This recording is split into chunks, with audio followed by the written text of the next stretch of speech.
Japan has a reputation for being a culture of conformity, where the needs of the group are prioritized over the individual.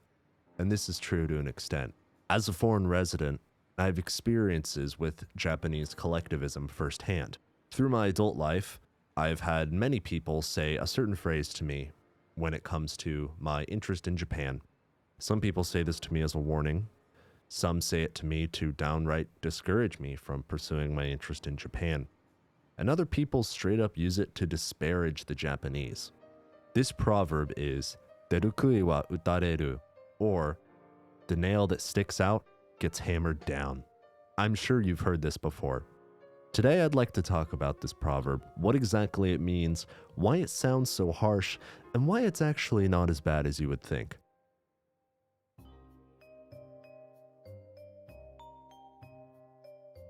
Let's take a look at this phrase grammatically. This is a very simple phrase. In Japanese, the phrase is "derukui wa utareru." Deru means to protrude or stick out, and kui means something like stake or peg, but in English we typically translate this as a nail. Utareru means to be hammered or to be hit down, and the wa topic particle denotes derukui as the topic of discussion. The wa particle here not only indicates derukui as the topic of the sentence, but it is also a contrasting particle. Wa here separates derukui from other kinds of nails, nails that don't stick out. The word utsu means to strike, to hit, to beat, or to hammer. Since this nail, which is both the topic and the subject of this sentence, is being acted upon, we use the passive voice, utareru. This adds more nuance to the phrase. It states that when a nail sticks out, it is inevitable that some outside force will act on it and hammer it down. This statement is a reflection on the reality of a situation. It's not judgmental, and it has no emotion attached to it. It is simply stating a fact. But why? Why does the nail that stick out get hammered down? Why is this the way things are? Let's look at the context behind this. Examine the properties of a nail. What is the purpose of a nail? And why would a nail that sticks out be a problem? Well, nails are meant to hold things together. Take a house, for example. If one single nail is out of place, then it causes a threat to the structural integrity of the building. The whole point of the nail is to be hammered down. A nail that is not hammered down is not doing its job, and it poses a threat. The reason why it's hammered down is not because it's unsightly or off-looking, but because it's potentially dangerous. This statement sounds very harsh. It sounds like individuality will and should be punished. But the statement isn't about how creativity or ingenuity are bad and wrong. Japan has made wonderful advancements in technology, art, architecture, and many other things over hundreds of years. If Japan didn't value creativity and ingenuity, it would have not been able to achieve all that it's achieved. But in Japan, harmony and order are praised over all else.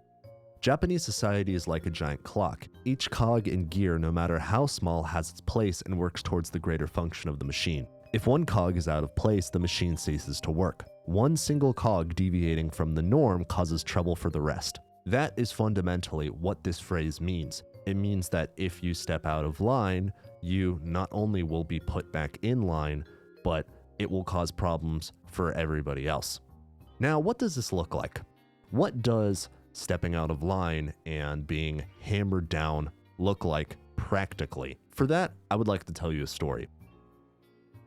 For those of you who don't know, I'm from California, and I live and work in Tokyo. I used to work a part-time job that was in customer service, and it was my first ever job in Japan, so I struggled quite a bit with many things. I remember one day my boss, who was a Japanese man, pulled me aside and reprimanded me for working too slowly. I worked in a restaurant, and it was a relatively fast-paced environment. I remember this vividly. My boss pulled me aside and simply told me that I do not work fast enough. He said something along the lines of, "You need to work faster. If you work too slowly, then it causes trouble for the other employees. The customers get frustrated, and we lose money."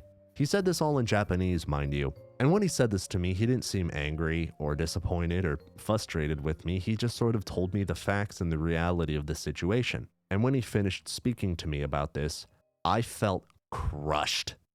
I felt a sense of embarrassment and humiliation that I'd never felt in the workplace before. And I've worked plenty of jobs in the past where I've made mistakes. I've had managers and coworkers say way nastier things to me. I even had a coworker threaten me with physical violence. All of those times in the past, I had just shrugged it off and continued with my work. I never once felt humiliated. or at least not to the extent that I did in that moment. That messed with my head so much. I spiraled. Why? Why do I feel so awful? Why do I feel an emotional reaction to this seemingly innocuous mistake of mine? I have to pick up the place and work. That's it. That's the reality. It's not that big of a deal. And for the rest of my shift, I was miserable. I tried to speed up my work, but I just ended up making more mistakes because I was so stuck in my head, which led to further comments from my boss and coworkers about my errors. When I went home that night, I was very upset, and I spoke to some of my friends and I did some research. Turns out many foreigners vividly remember the first time they were scolded in Japanese by their boss and how it affected them emotionally, how upset it made them, how it made them feel embarrassed and humiliated, how it made them feel like they had a moral failure, even though their boss just straight up told them the facts and the reality of the situation with no emotion at all. I found out that the reason for this humiliation is due to a variety of factors, but the most salient one is Japan's relationship with conformity. I was soon reminded of that phrase that I'd been told my whole life: the nail that sticks out gets hammered down. This statement sounds much harsher in English than it does in Japanese, especially American English, because of some key cultural differences. I'm American, and Americans value individuality and generally have a rebellious spirit and oppose conformity, for better or for worse. America would not exist without this spirit. My whole country was founded on rebellion and rejection to the status quo. Every major movement in America has had this spirit of rebellion and opposition to the norm behind it. Japan is very different. In Japan, conformity is not viewed as restrictive or crushing. It is viewed as righteous, proper, and dare I say, liberating. Now, of course, there are plenty of Japanese people that buckle under the weight of conformist Japanese society. If that were not the case, hikikomori wouldn't exist. But you might be thinking to yourself, liberating? How could conformity, doing what everyone else does, in any context be liberating? How could one ever feel free if they're constantly expected to follow rules and do things a certain way? But that is precisely why conformity can feel so liberating.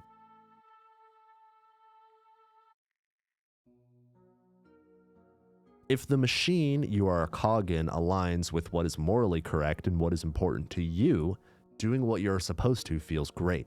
Free from desire. You have more consistency, more reliability. You can just exist and go through the motions.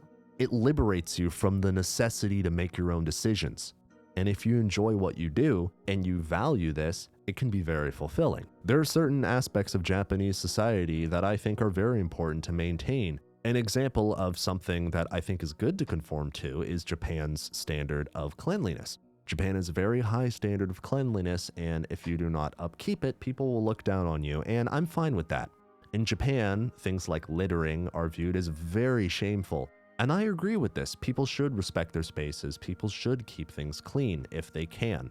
Of course, there are people who live in poverty in environments where they don't have the infrastructure to keep things clean. But if you have the infrastructure and the ability to keep things clean, then I think you have an obligation to do so. In Japan, this mindset of collectivism and doing things for the greater good is the reason for the best and the worst aspects of Japanese society. This is why so many foreigners get depressed and embarrassed when they make mistakes in Japan, because conformity is harmony. Conformity is freedom in Japan. Let's bring this back to my mistake at work. My boss was simply telling me the objective facts of the situation. He was doing it in a very direct and emotionless manner. No smile, no frown, just straight up. This made me feel the gravity of not doing my job properly much more. You do your work how it's supposed to be done. That is the way things are. That is the way things should be. That's why I felt awful. I felt like I had not made a technical failure, but also a cultural and moral one. Notice the word felt here. I was in my head. That's not how my boss felt. That's not how my coworkers felt. They understood that I was new. They understood that I was training and that I was going to make mistakes. And I was not alone in feeling like this. I'm sure anyone watching this who has worked for a Japanese company or worked in Japan very vividly remembers the first time they were told off in Japanese. Honestly, I would have preferred it if my boss would have just been a jerk and said something like, "Dude, You're too slow. Pick up the pace. I gotta make money. If he would have said something like that to me, I probably would have thought, well, I wish he wouldn't be so condescending, but he does have a point. I gotta pick up the pace. Later in my shift, I spoke to my boss and I asked him if I made a big mistake. Honestly, I just wanted some validation because I was so deep in my head I needed someone to pull me out. I wanted him to tell me that it wasn't that big of a deal and that everyone makes mistakes. And I knew this intellectually, but I didn't feel it. At this time, I was still new to work and I was in training, so it was inevitable that I was going to mess up. He told me, no, it's not a big mistake, and that gave me some comfort, but I still felt bad because I had such a hard time separating the objective reality of the situation from how I felt about it emotionally. The objective reality of the situation is that the work needs to be done properly. I am new, so I will be corrected until I get it right. That's it. There's no emotion here, no judgment, that's just how it is. I was the nail that stuck out and I needed to be hammered down, and I got hammered down. To wrap up this video, I'd like to say a couple things. Number one, I'm not Japanese, and I chose to move here and live here. So my interpretation of Japanese conformity and collectivism is going to be very different from that of a Japanese person. There are plenty of Japanese people who view Japan's obsession with conformity to be very crushing and very limiting, and I don't want to discount that. Number two, we all make mistakes. We all are the nail that gets hammered down sometimes, and that's fine. Though we strive for perfection, humans are inherently imperfect creatures. Japan also has another saying too. Saru mo ki kara ochiru. Even monkeys fall off of trees. This means that even masters make mistakes. Number three, if you ever feel yourself in a situation like what I was in, try your best not to take it personally. That was honestly my biggest mistake, internalizing it too much, acting as if I had made this massive cultural and linguistic failure, even though that's not at all what happened. If the people around you are not attaching emotion to your mistake, then you shouldn't either.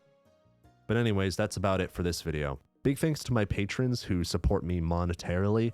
You guys help more than you could ever imagine. Also, I have an Instagram right now, so make sure to follow that if you want to follow me on Instagram. I also do video and thumbnail editing, so if you're interested in that, hit my email freebirdjpyt@gmail.com. Once again, thank you everybody for watching this video, and I'll see you in the next one. Goodbye.